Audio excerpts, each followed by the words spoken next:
Hello friends, நம்ம இப்போ பார்த்துட்டு இருக்கிறது ஓலா எஸ்என் ப்ரோ ஜென் 1. இது நம்ம பர்ச்சேஸ் பண்ணி ஆல்மோஸ்ட் 2 இயர்ஸ் ஆயிடுச்சு.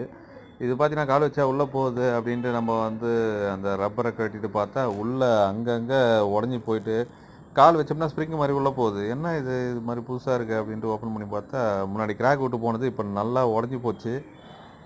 அது பார்த்தீங்கனாலே தெரியும் எந்த அளவுக்கு உடஞ்சிருக்கு அப்படின்றது நீங்கள் பார்க்குறீங்க. இந்த ஸ்ட்ரெயிட் லைன்லாம் கோட்லாம் வராது. நான் இப்போ கை வைக்கிற இடம் அது எல்லாமே ஃபுல் அண்ட் ஃபுல் உடஞ்சி போச்சு. ரைட்டு லெஃப்ட்டு 2 பக்கமாக உடஞ்சி போயிருக்குது. இப்போ அந்த பக்கமாக அந்த ரப்பரை கட்டிட்டு காட்டுறேன் பாருங்கள் ஃபுல்லாக கால் வைக்கிற இடம் எல்லாமே, அது கூட அந்த சைடு பேனலும் அதோடைய லெக்கும் உடஞ்சி போச்சு. இந்த பக்கம் ஆல்மோஸ்ட் உடஞ்சி சூடாகவே போச்சு. அது எங்கே போச்சுன்னு தெரியல. இப்போ இருக்கிற பேனல்லையும் அது உடச்சிட்டு இருக்குது. ஸ்டாக்கு கேட்டால் ஸ்டாக் இல்லைன்றாங்க. 2 வருஷமாகவே ஸ்டாக் இல்லையா. அப்போது ஜென் 1 ஓடிட்டு இருக்கும்போது ஸ்டாக் இல்லை, ஜென் 2 இப்போ வந்த பிறகு ஸ்டாக் இல்லை. நான் 4-5 சர்வீஸ் சென்டரில் கேட்டேன். நான் காசு கொடுத்து கூட மாற்றிக்கிறேன்ட்டேன்.